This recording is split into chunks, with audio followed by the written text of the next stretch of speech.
형제와 여러분 안녕하세요. 오늘은 11월 14일 월요일 그리스도의 죽음을 상징하는 속죄 제물이라는 제목으로 레위기 16장 1절부터 10절까지를 묵상하겠습니다. 1절 아론의 두 아들들이 여호와 앞에 나가다가 죽은 후에 여호와께서 모세에게 말씀하시니라. 자, 아론의 두 아들 나답과 아비후가 향로의 불을 자기 멋대로 준비해서 자기가 편한 대로 그렇게 해서 결국 그것에 의해서 징계를 받고 그 자리에서 죽음을 당했습니다. 자, 하나님 말씀 그 규례대로 하지 않고 자기 생각, 자기 편한 방식대로 했다는 것이 문제이죠. 여러분 어찌됐건 그것은 큰 불순종이었습니다. 여러분 제사장이 하나님 말씀대로 철저하게 따르지 않는다. 그러면 모든 백성들은 따르지 않습니다. 그만큼 중요한 자리고, 그리고 그 예배라는 것은 거룩한 하나님과 만나는 거기 때문에 하나님 말씀하신 그 철저히 규례대로 다 지켜야 하는데 나답과 아비후는 그 일들을 감당하지 못했습니다. 그래서 이렇게 하나님 말씀에 불순종하는 것 때문에 죽음을 당한 후에 하나님께서 모세에게 말씀하세요. 그 얘기는 뭐냐면, 자, 하나님 말씀에 대한 순종을 얘기하고 예배의 거룩함을 다시 한번 강조하는 것입니다. 2절 여호와께서 모세에게 이르시되 내 형 아론에게 이르라. 성소에 휘장한 법궤위 속죄소 앞에 아무 때나 들어오지 말라. 그리하여 죽지 않도록 하라. 이는 내가 구름 가운데에서 속죄소 위에 나타납니다. 그래서 하나님 모세를 통해서 아론에게 말씀하십니다. 성소 휘장한 법궤위 속죄소라는 것은, 자, 성막 안에는 그 텐트 안에 성소가 있고 그 다음에 지성소가 있습니다.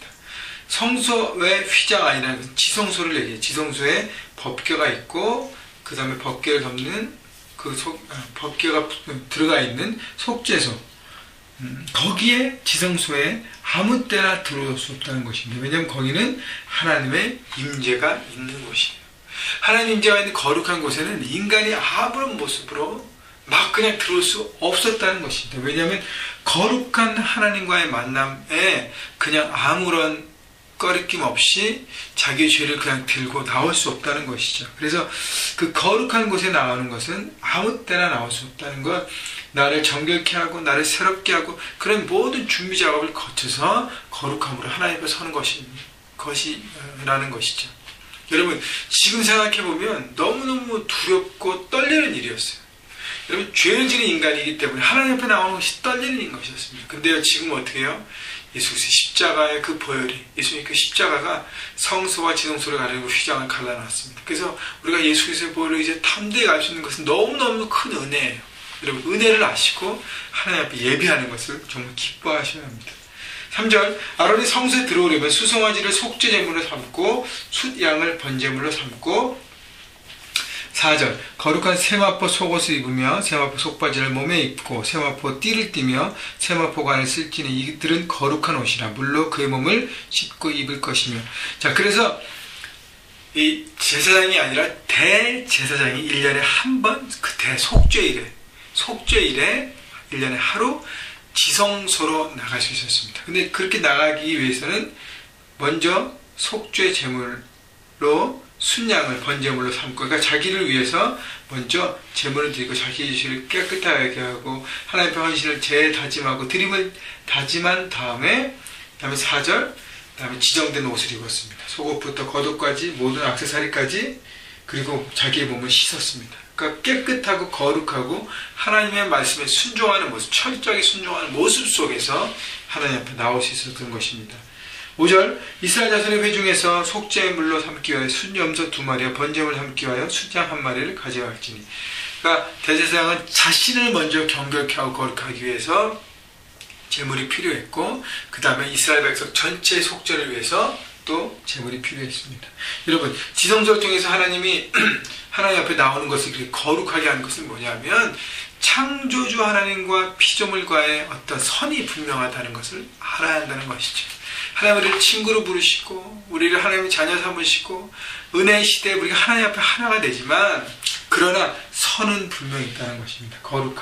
거룩함을 지키지 않고 내 편한 방식으로 나올 수 없다는 것입니다. 그래서 우리가 하나님 앞에 나아갈 때 나는 어떤 모습으로 나오는지를 생각해 보시고, 십자가의 보혈, 그 예수님의 십자가가 우리 안에 얼마나 큰 은혜인지, 예전에 두렵고 떨림으로 나갔는데 이제는 담대함으로 기쁨으로 나가지 않습니까? 그 부분을 감사하십시오. 6절 아론은 자기를 위한 속죄제의 수송아지를 드리되 자기와 집안을 위하여 속죄하고. 자, 아론 대제사장이 이 속죄를 위해서 먼저 자기 자신과 자기 집안을 위해 속죄합니다. 먼저 나를 돌아보고 나 자신을 위한 속죄의 시간을 갖는 것이죠. 내가 너무 죄에 대해서 둔감해지지 않았나? 죄에 대해서 너무 대충 넘어가지 않았나? 거룩함을 새롭게 하기 위해서 먼저 자신을 돌아봐야 합니다. 여러분, 우리는 하나님의 왕 같은 제사장으로 부르셨어요. 삶의 현장으로, 가정에서, 직장에서, 캠퍼스에서 제사장으로 살기 위해서 어떻게 해요? 먼저 내 자신을 돌아보는 시간이 필요합니다. 나를 위해서 하나님 앞에 나 자신을 돌아보고요. 어저께 말씀도 드렸지만 말씀이라는 거울을 통해서 자기 자신의 삶을 비춰보고 혹시 내 마음 가운데 거짓과 불순종과 아집과 어떤 그런 것, 미움과 하나님께서 말씀하시는 그 말씀에 역행하는 그런 마음들이 있지 않은가. 내 것을 여전히 고집하고 붙들고 있는 마음이 있지 않은가. 그 모든 것, 내 안에 상처와 쓴뿌리 때문에 묶여서 열등감과 그 모든 것이 아직도 묶여있지 않은가 생각해보고 내 자신을 돌이키는 기도, 돌이키는 것, 그래서 고백하는 것, 하나님 앞에 나오는 것, 여러분 그것을 통해서 하나님과 우리는 가까이 갈 수 있습니다. 여러분 죄가 있으면, 죄를 해결하지 않으면 하나님 앞에 가까이 설 수 없습니다. 하나님 가까이 설 수 없으면 하나님의 은혜의 그 물줄기를 받을 수 없다는 것이잖아요. 그래서 죄를 고백하고 속죄하고 하나님께 나오는 것이죠. 그 다음에 7절 또 그 두 염소를 가지고 회막문 앞에 여호와 앞에 두고 두 염소를 위하여 제비부터 한 제비는 여호와를 위하여 한 제비는 아사셀을 위하여 할지며. 자, 그래서 두 염소 중에서 제비를 뽑아서 하나는 여호와를 위해서 9절에 보니까 여호와를 위하여 제비 뽑은 염소를 제제를 드리고, 자, 이것은 백성을 위한 속죄제입니다. 제물을 드리면서 하나님 우리 죄를 용서하여 주옵소서.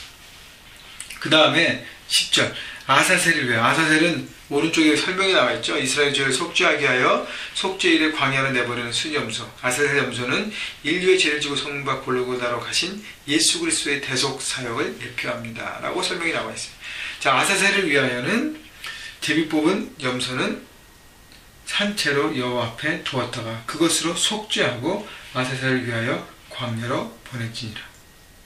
자, 그래서 하나님을 위하여 한 마리는 속죄제를 드리고 한 마리 염소는 백성들의 죄악을 담당하기 위해서 어떻게 산채로 여호와 앞에 두었다가 그 다음에 광야로 내보냅니다. 모든 죄를 짊어지고 광야에 가서 어떻게 되죠? 맹수로부터 찢김받고 죽임을 받습니다. 그러나 모든 백성들은 그때 기뻐하는 거예요. 우리의 모든 죄가 이 염소에게 옮겨졌고 염소는 광야에서 나가서 자기 모든 걸 담당했습니다. 여러분, 하나님은 우리에게요 죄를 해결할 수 있는 길을 주셨어요. 속죄의 길을 주셨습니다. 그것이 바로 하나님의 큰 은혜인 것입니다. 그래서 그때는요 매번 이렇게 염소를 잡고 양을 잡고 번제물을 잡아야 되는데 어떻게 해요? 지금은 예수님께서 십자가에 담당하셔서 한 번에 제사를 드리심으로 우리는 더 이상 제물을 드릴 필요가 없습니다. 뭘 위해서? 나의 속죄를 위해서. 지금은 우리가 하나님 앞에 감사를 드리는 거예요. 감사로 예물 드리고 우리의 마음의 중심을 표현하는 것입니다. 죄사함을 위해서 더 이상 제물을 죽일 필요가 없다는 것이죠. 얼마나 감사한지 모르겠습니다. 오늘도 그 십자가의 은혜, 십자가의 하나님의 사랑, 예수님께서 이 땅에 오셔서 염소처럼 모든 죄를 집어지고 광야의 삶을 사셨던 것처럼 그 은혜에 감사하고 감격하며 그 감사가 이번 추수감사절에 가장 최고의 감사가 됐으면 좋겠어요. 다른 것, 있는 것 비교가 그게 아니라요. 하나님 내게 주신 새 생명, 구원, 그 십자가의 은혜에 감사합니다. 그래서 내가 예배할 수 있고 하나님의 자녀가 돼서 하나님께서 주신 그 말씀을 붙들고 사명의 현장, 내 삶의 현장에서 그렇게 살 수 있는 기회를 주시고 나를 세워주신 것에 감사합니다 하고 그 놀라운 감사를 드리시는 여러분 모두가 되시기를 주님의 이름으로 축원합니다.